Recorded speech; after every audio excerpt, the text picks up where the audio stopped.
la Tunis et l'Alger ne comptent autoriser l'appareil de Netanyahou passer dans leur espace aérien souverain.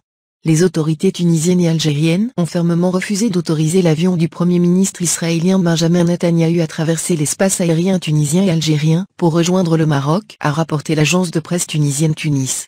Selon les mêmes sources, des responsables français, américains, espagnols, saoudiens et émiriens auraient fortement incité les responsables tunisiens et algériens à donner le feu vert pour laisser cet avion présidentiel israélien passer afin de pénétrer au Maroc, avec l'obligation de garder le dossier secret et confidentiel et de ne pas le divulguer à la presse afin de ne pas provoquer une réaction populaire contre les gouvernements des deux pays, mais en vain. Les mêmes sources ont indiqué que les autorités tunisiennes et algériennes avaient rejeté une autre proposition française consistant à envoyer un avion marocain pour transporter le Premier ministre israélien et traverser l'espace aérien tunisien et algérien de manière normale, comme semblable à un camouflage. Ces mêmes sources n'excluaient pas une coordination tuniso-algérienne à propos de ce rejet.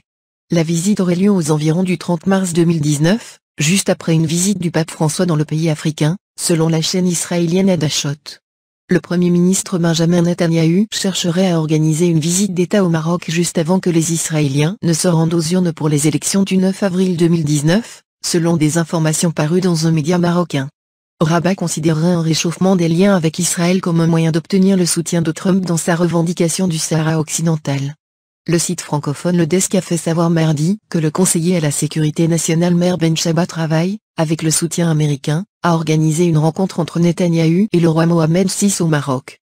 Selon Le Desk, Mohamed VI pourrait considérer que le développement de liens plus étroits avec l'État juif lui permettra de faire une percée auprès de l'administration Trump, que le Maroc courtise pour obtenir son soutien sur la question du Sahara occidental, que la majorité de la communauté internationale considère comme étant un territoire occupé.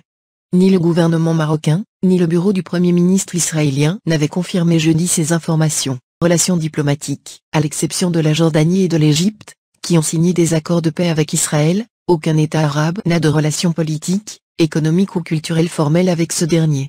La question du Sahara a débuté en 1975 après la fin de la présence de l'Espagne dans la région.